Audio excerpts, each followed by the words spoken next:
दोस्तों नमस्कार। मैं एक बार फिर से आज हमारी तीसरी कक्षा है आरसीएम पाठशाला की। आरसीएम को सीखने, समझने और जानने के बारे में हम ये 90 दिन का कोर्स चला रहे हैं। मैं आपका दोस्त सुनील कागसर, मेरा परिचय मैं देता हूँ। मेरा नाम सुनील कागसर है और मैं पेशे से एडवोकेट हूँ।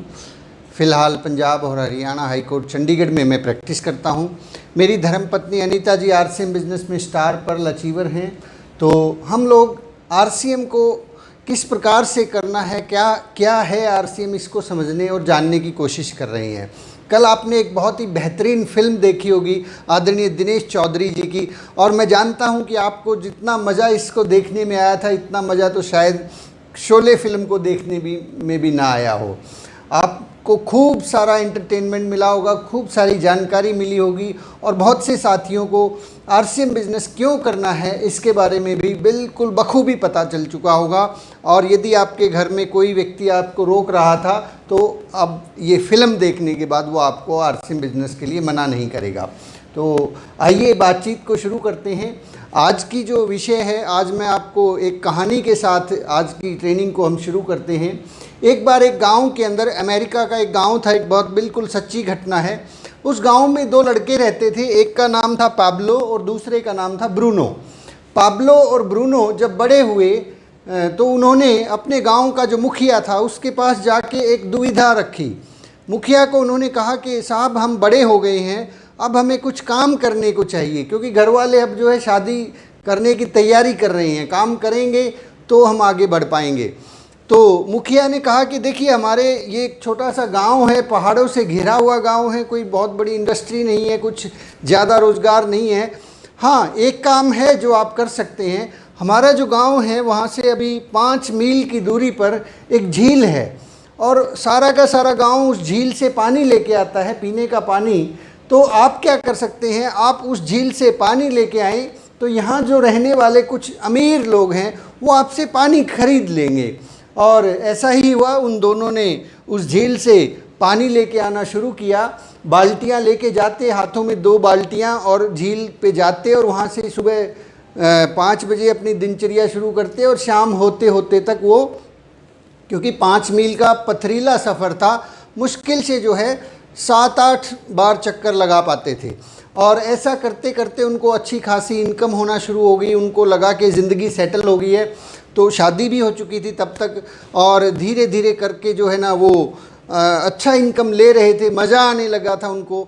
लेकिन जो पाब्लो था, उसने एक दिन, उसके दिमाग में एक आइडिया आया। अचानक से जब आप कोई काम करते हैं तो उसमें आइडिया, तो जैसे ही इसको एक आइडिया आया कि क्यों ना हम लोग जो है यहाँ झील से लेके और गांव तक एक पाइपलाइन बिछा लेते हैं। तो ये आइडिया जब इसने अपने दोस्त ब्रूनो से शेयर किया तो ब्रूनो ने कहा कि भाई देख, आइडिया तो बहुत अच्छा है, लेकिन ये इतना पथरीला रास्ता है, इतना मुश्किल काम है, ये काम कैसे होगा, ये नहीं हो सकता। अगर ऐसा होता, ऐसी कोई पाइपलाइन बिछाई जा सकती तो हमारे जो पिताजी हैं या ये जो सरपंच साहब हैं, इन्होंने बिछवा दी होती। तो यहाँ से मेरे ख्याल से पाइपलाइन नहीं बिछने वाली, हम अपने काम पे लग जाते हैं। बाल्टियाँ ढोना ही, पूरे हमारी कई पीढ़ियाँ जो है ये बाल्टियाँ ढोते ढोते गुजर गई हैं। तो ब्रूनो ने मना कर दिया, लेकिन पाब्लो अपने इरादे का पक्का था। उसने कहा नहीं, कोशिश तो करके देख लेते हैं, कोशिश करने में क्या हर्ज है। तो कहते हैं कोशिश करने वालों की कभी हार नहीं होती। तो पाब्लो ने क्या किया, वो जो रोज़ाना बाल्टियाँ ढोता था, उस बाल्टियाँ ढोने के बाद उसके पास थोड़ा बहुत 2-3 घंटे बच जाया करते थे। वो समय वो अपने परिवार के साथ लगाता था, अपनी पत्नी के साथ लगाता था, कभी सिनेमा हॉल चला जाता था, कभी जो है ना पड़ोस के गांव में रिश्तेदारी में मिलने चला जाता था, और संडे को अक्सर वो छुट्टी कर लिया करता था, और कहीं न कहीं किसी आयोजन में, शादी ब्याह में, पार्टियों में थोड़ी मौज मस्ती कर लिया करता था। तो अब पाब्लो ने सोचा कि समय कहाँ से आएगा, तो उसने अपना जो ये एक्स्ट्रा टाइम था, शाम को 2-3 घंटे जो वो इधर थोड़ा बहुत बैठ के दोस्तों से गप्पे लड़ाता था, पत्नी को घुमाने लेके जाता था, उसने क्या किया, उसने वो जो एक्स्ट्रा टाइम था वो यहाँ पाइपलाइन को खोदने में शुरू कर दिया।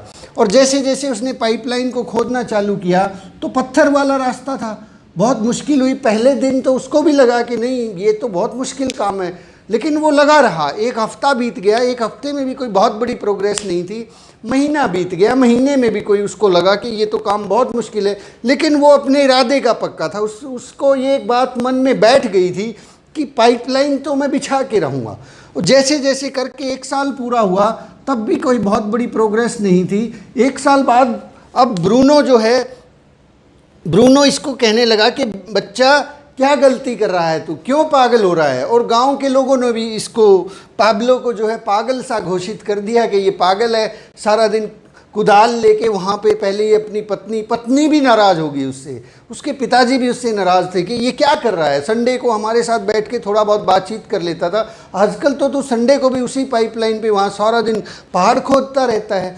तो करते करते जब 2 साल बीत गए, थोड़ी सी जो है इस पाइपलाइन में हलचल शुरू हुई और पाब्लो का हौसला बढ़ने लगा। पाब्लो को लगा कि यह सब तो मैं इस काम को कर सकता हूँ।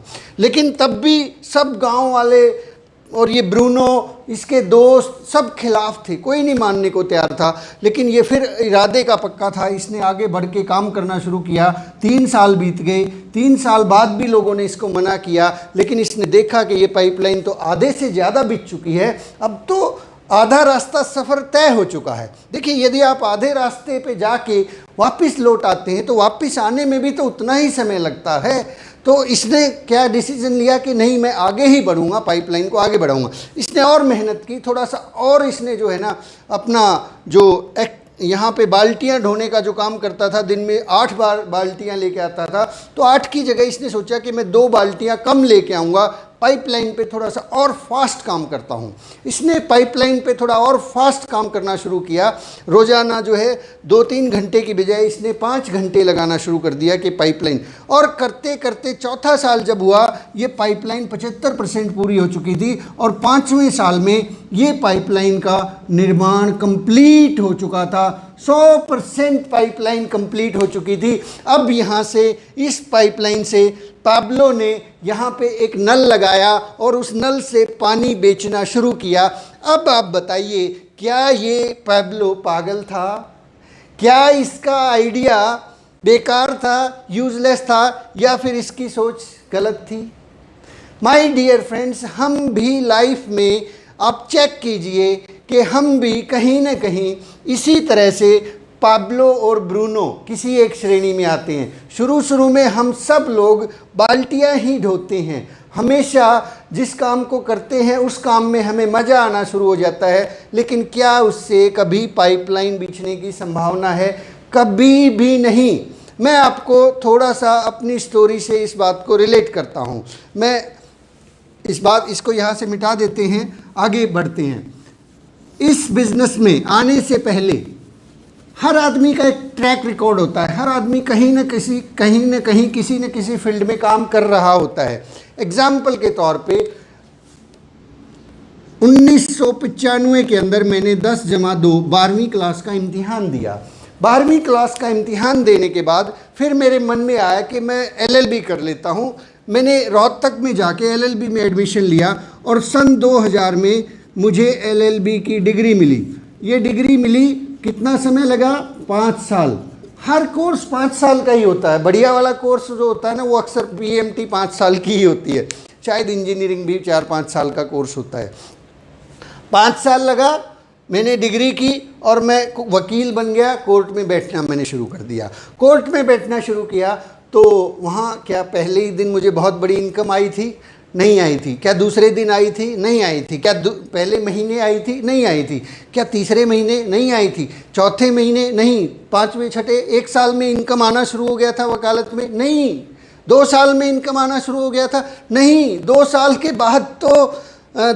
बाद तो जो है ना, मैंने ट्रेनिंग ली। 5 साल के बाद 2 साल फिर मैंने अपने सीनियर जो एडवोकेट थे उनके साथ सीखा, यानी कि 7 ईयर के अंदर काम किया। और 7 साल के बाद मुझे जो इनकम हुई थी, मैंने अपना खुद का वकालत का काम शुरू किया और मैं जींद कोर्ट में इंडिपेंडेंट वर्किंग शुरू की। वहाँ बैठने के लगभग 2 महीने के बाद मुझे जो पहला केस मिला उसमें मुझे फ़ीस मिली 150 रुपये।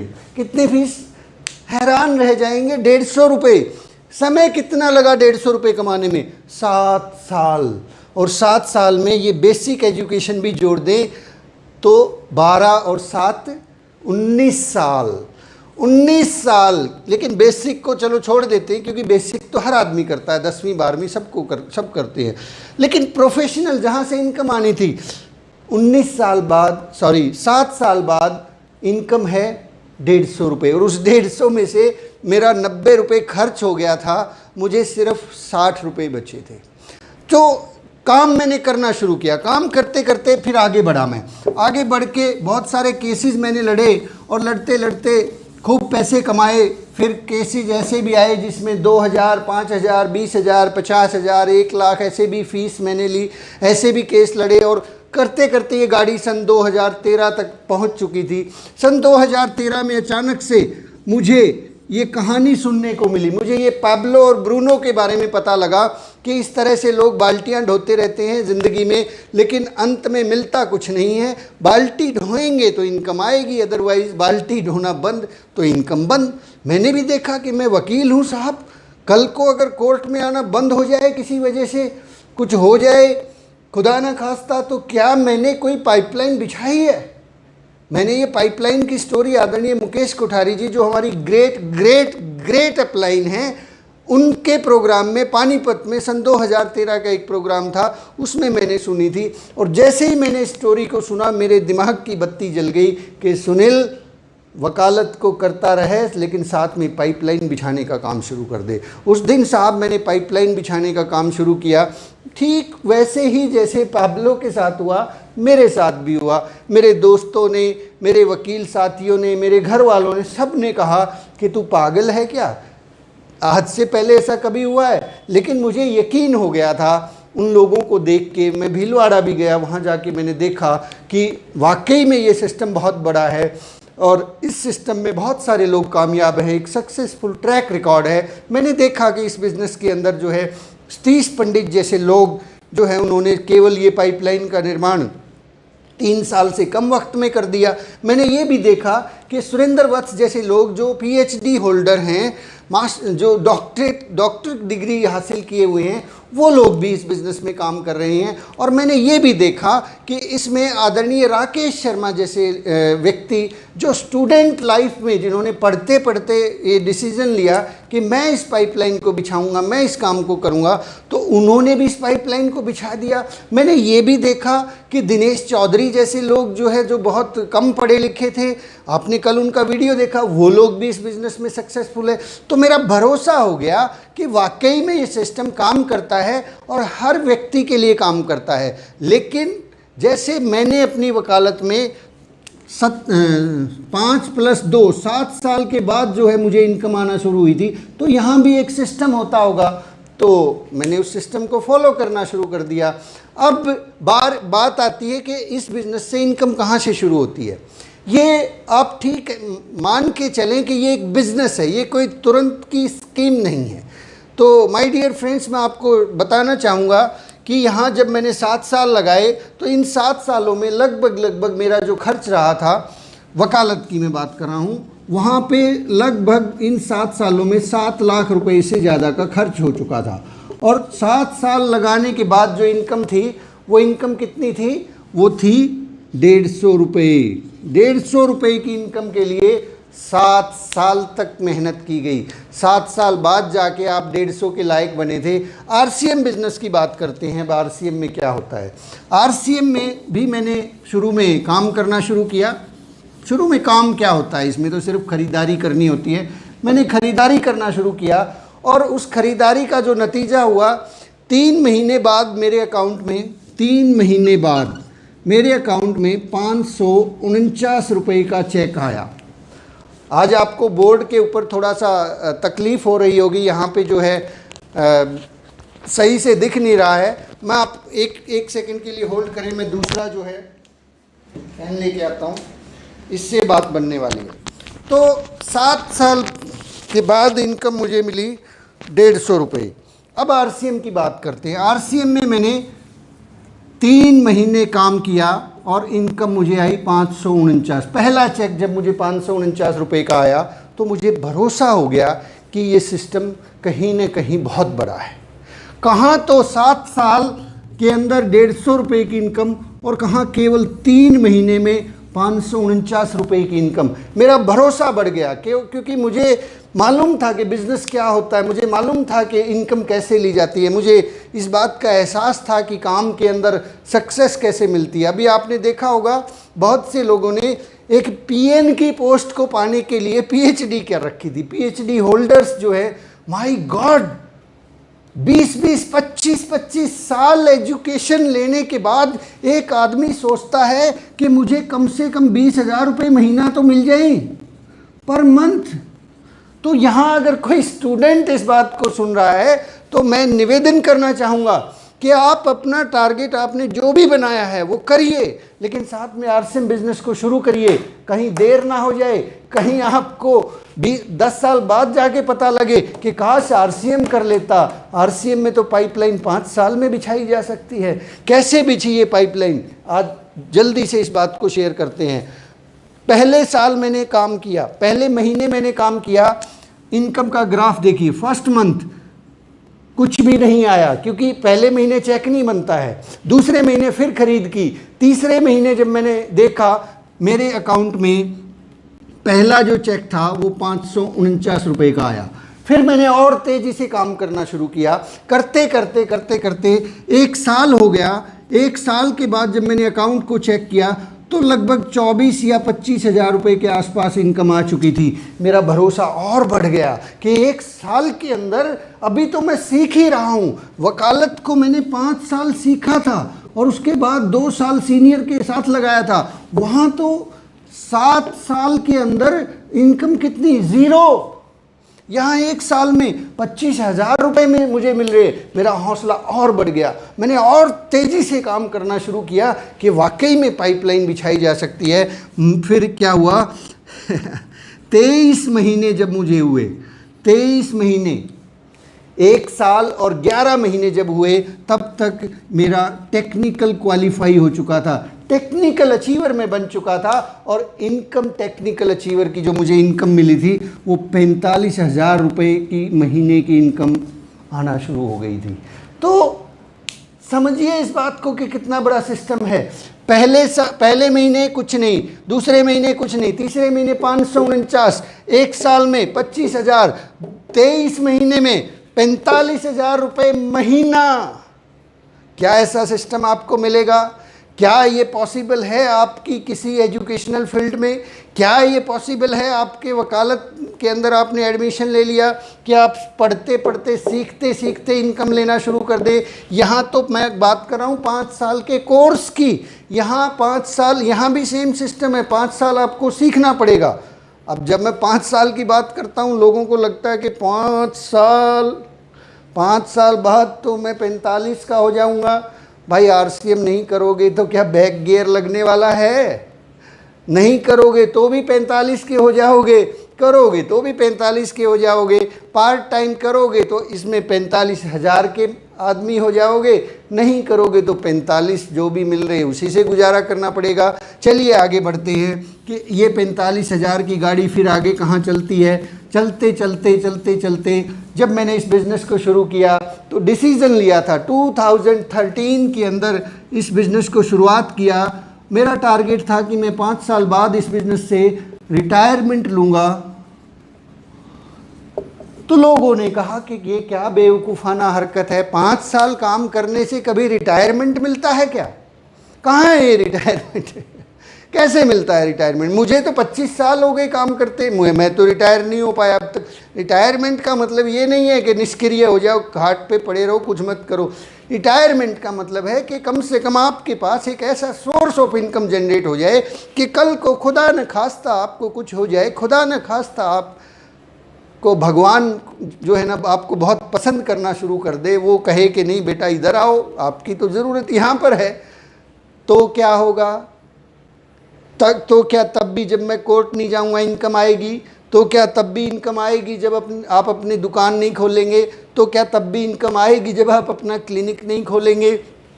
तो क्या तब भी इनकम आएगी जब आप नौकरी पे नहीं जाएंगे? नहीं आएगी। करेंगे तो आएगी। ब्रूनो बाल्टी लेके आता था तो पैसा आता था, लेकिन पाब्लो ने पाइपलाइन बिछाई, अगर वो नहीं जाएगा तो भी उसको तो सिर्फ टूटी का नल ही तो खोलना था। तो 5 साल मैंने काम किया, दिन रात एक किया, और ठीक 2018 के अंदर वो सीन भी आया, वो दिन भी आया कि मैं इस बिज़नेस से रिटायरमेंट मैंने ली। रिटायरमेंट का मतलब है कि अब मुझे कोई बहुत ज़्यादा फील्ड में भागने दौड़ने की ज़रूरत नहीं थी। उसके बाद मेरे काम करने का तरीका बदल गया। तरीका क्या बदल गया कि जो मैंने सीखा है वो मैंने आप लोगों को शेयर करना शुरू किया। आज मैं यहाँ पे खड़ा होकर आपसे बात कर रहा हूँ। आपको क्या लगता है ये कोई काम है?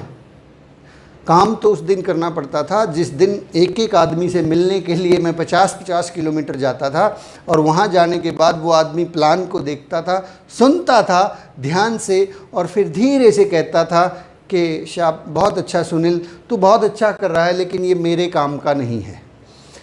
तो मैं पूछता था क्यों नहीं है तुम्हारा आपके काम का, तो कोई जवाब नहीं मिलता था। वो बस यही कहता था नहीं सोचेंगे हम, अभी मैं जो है ना मुझे थोड़ा सा काम है। फिर मैं वहाँ से बाइक उठाता था, फिर अगले 50 किलोमीटर जाता था। रास्ते में बारिश आ जाती थी, उस बारिश में भीग जाता था। दिसंबर का महीना होता था, कोई सर छुपाने की जगह नहीं होती थी। बारिश में भीगते भीगते मैं फिर 10 बजे मेरे किसी दूसरे दोस्त के पास पहुंचता था। वो पूछता कि इतनी रात को कैसे आना हुआ, तो मैं उसको कहता कि मैंने आरसीएम बिजनेस शुरू किया है, मैं प्लान दिखाना चाहता था। तो मेरी शक्ल की तरफ देखता कि क्या पागलपन है, तू पागल हो गया है क्या?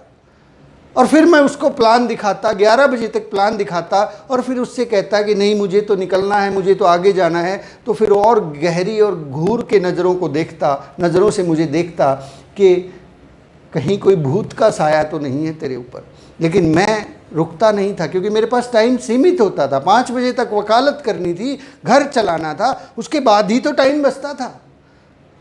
तो 11 बजे फिर मैं अपने किसी रिश्तेदार के घर पे पहुंचता था, कुंडी खड़काता था। वहाँ जाके फिर मुझसे यही सवाल पूछा जाता था कि क्या आफत पड़ गई थी? आफत ये थी कि डिसीजन ले चुका था कि 5 साल के अंदर अंदर अपने परिवार को फाइनेंशियल सिक्योरिटी दिलवा के रहूँगा। तो माय डियर फ्रेंड्स, ये जो बिज़नेस है ये एक बिज़नेस है। हमें इस बिज़नेस के अंदर सही तरीके से काम करना है। हम किसी भी फील्ड में हो सकते हैं, उस फील्ड के हम प्रोफेसर हो सकते हैं, उस फील्ड के हम धुरंधर हो सकते हैं, लेकिन ये एक बिज़नेस है, इसमें थोड़ा सा समय लगता है। थोड़ा सा नहीं, बहुत थोड़ा लगता है। आप ट्रेडिशनल बिज़नेस को देखेंगे उसके मुकाबले तो यहाँ समय ही कुछ नहीं लगता। तो यहाँ एक ऐसा सिस्टम है जहाँ हमें सिस्टम को फॉलो करना है। हर चीज़ को 100% जैसे जैसे बताया जाता है उसी प्रकार से फॉलो करना है। आप इस बिज़नेस में 100% सक्सेसफुल होंगे।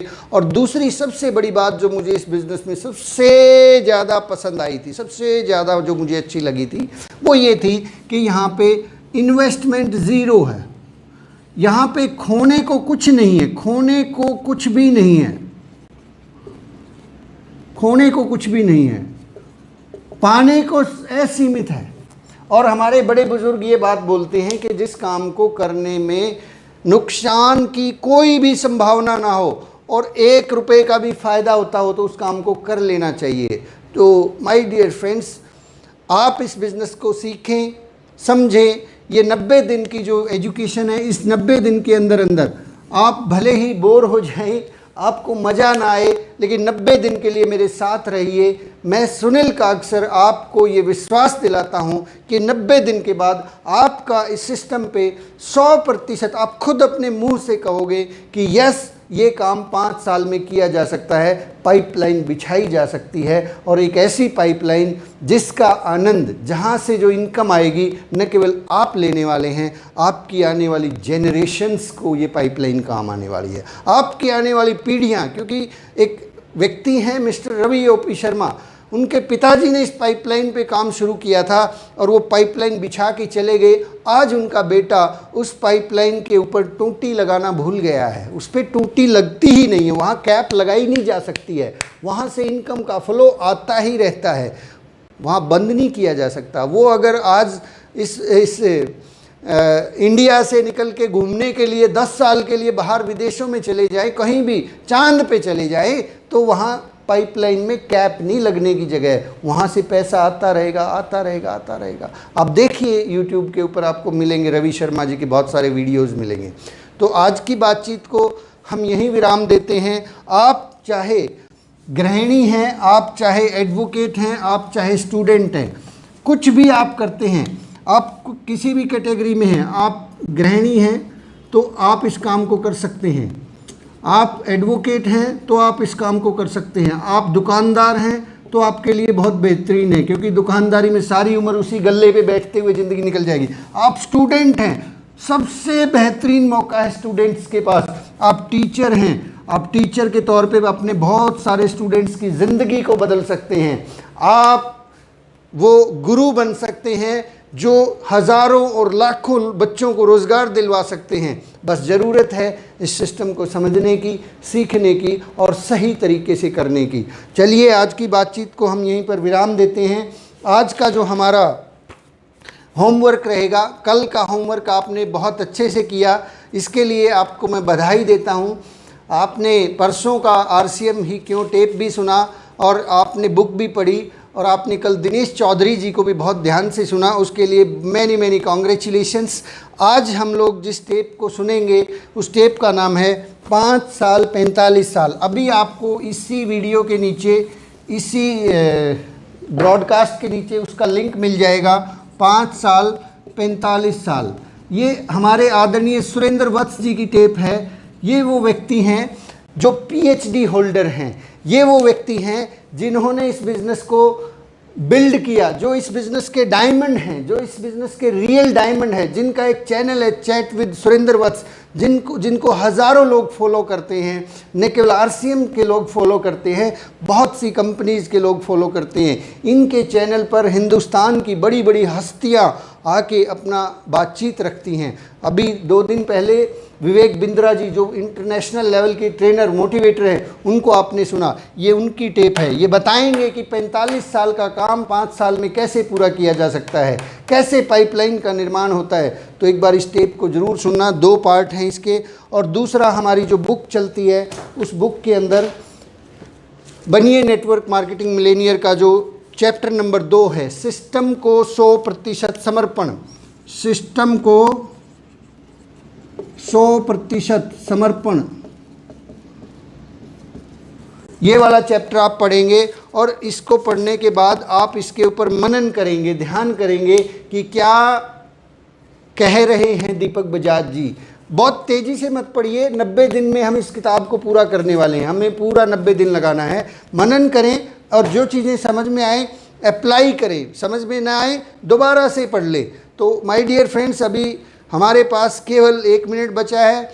इस 1 मिनट में मैं आपसे रिक्वेस्ट करूंगा कि आप इस चैनल को सब्सक्राइब करें, लाइक करें, शेयर करें, ताकि बहुत से लोगों तक ये जानकारियाँ पहुँच पाएँ।